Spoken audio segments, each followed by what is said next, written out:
নমস্কার বন্ধুরা, আজকে চৈত্র সংক্রান্তি আর আমরা বাঙাল, আমাদের তাই এই বিশেষ দিনে পাঁচন খাওয়ার একটা চল আছে। তো আমি বরাবরই এই দিনে পাঁচন তৈরি করি। পাঁচন মানে বাজারে যত সমস্ত সবজি চোখে পড়ে সমস্ত দিয়ে এই রান্নাটা করা হয়। সেখানে উচ্ছেও থাকে, নিমপাতাও থাকে, কচুর শাক থাকে, আর যত সবজি পাওয়া যায় সব সবজি দিয়ে পাঁচন করা হয়। আর তার সাথে এটা অবশ্যই খেতে হয় পাট পাতা ভাজা। খেতে হয় মানে আমি দেখে আসছি, তো আমিও সেভাবেই করি। পাট পাতাগুলোকে আগে কড়াইতে জলটা শুকিয়ে নিয়ে তারপরে তেল দিয়ে মুচমুচে করে একদম ভেজে নিতে হয়। এটা করতে অনেকটা টাইম লাগে।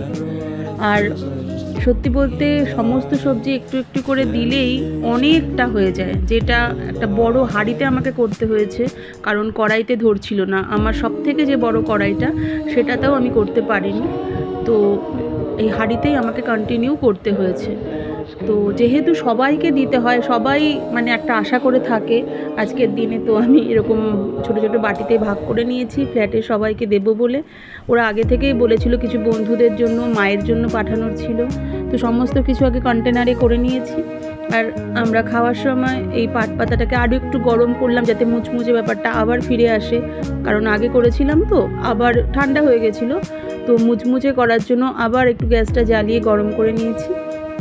খেতে বেশ ভালো লাগে। আর একটা জিনিস এটা খেতে হয়, সেটা হচ্ছে মটর ডাল দিয়ে আম দিয়ে টক ডাল। পাট পাতা ভাজা, টক ডাল আর পাঁচন, এই তিনটে জিনিস কিন্তু দুপুরে মাস্ট, এটা খেতেই হবে, মানে আজকের নিয়ম। তো যেহেতু আগের দিন নীল পুজো ছিল, নিরামিষ ছিল, তার আগের দিন সংযম করেছি, আজকে নিরামিষ, ছেলে মেয়ে কান্নাকাটি করছিল, তবু নিয়ম খেতেই হবে। আর ছিল গন্ধরাজ লেবু, খুব সুন্দর গন্ধ লাগে।